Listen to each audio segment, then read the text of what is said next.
Sri Ramakrishna asked Narendra to sit by his side. He tenderly inquired about his health and showed him much affection. Narendra to the master. Why? I have meditated on Kali for 3 or 4 days, but nothing has come of it. Master. All in good time, my child. Kali is none other than Brahman. That which is called Brahman is really Kali. She is the primal energy. When that energy remains inactive, I call it Brahman. And when it creates, preserves, or destroys, I call it Shakti or Kali. What you call Brahman, I call Kali. Brahman and Kali are not different. They are like fire and its power to burn. If one thinks of fire, one must think of its power to burn. If one recognizes Kali, one must also recognize Brahman. Again, if one recognizes Brahman, one must also recognize Kali. Brahman and its power are identical. It is Brahman whom I address as Shakti or Kali.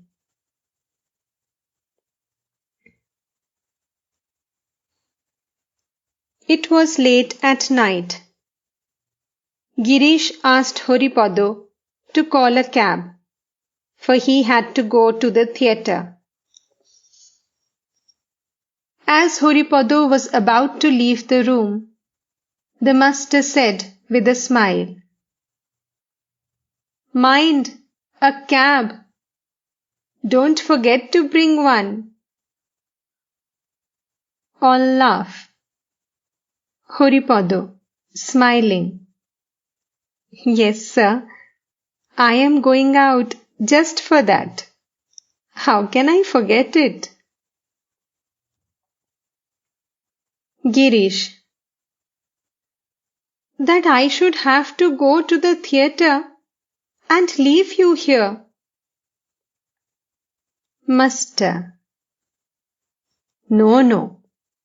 You must hold to both. King Janaka paid attention to both religious and worldly duties and drank his milk from a brimming cup. All laugh. Girish, I have been thinking of leaving the theatre to the youngsters. Master, No. It is all right. You are doing good to many. Narendra said in a whisper, Just a moment ago, he, meaning Girish, was calling him, meaning Sri Ramakrishna, God, an incarnation. And now he is attracted to the theatre.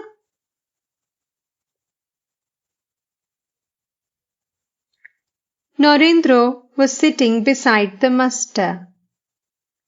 The latter looked at him intently and suddenly moved closer to his beloved disciple. Narendra did not believe in God's assuming a human body. But what did that matter? Sri Ramakrishna's heart overflowed with more and more love for his disciple. He touched Narendro's body and said, quoting from a song, "Do you feel that your pride is wounded? So be it, then. We too have our pride." Footnote: These words are addressed to Radha, the beloved of Krishna, by her companions, the gopis. Footnote ends. Then the master said to Narendra, "As long as a man argues about God, he has not realized him. You two were arguing. I didn't like it. How long does one hear noise and uproar in a house where a big feast is being given? So long as the guests are not seated for the meal. As soon as food is served and people begin to eat, 3/4 of the noise disappears. All laugh. When the dessert is served, there is still less noise. But when the guests eat the last course, buttermilk, then one hears nothing but the sound soup, soup. When the meal is over, the guests retire to sleep, and all is quiet.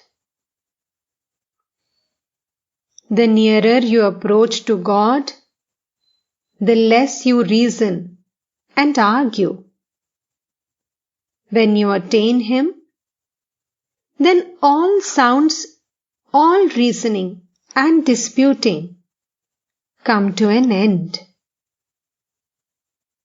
Then you go into samadhi, sleep, into communion with God in silence.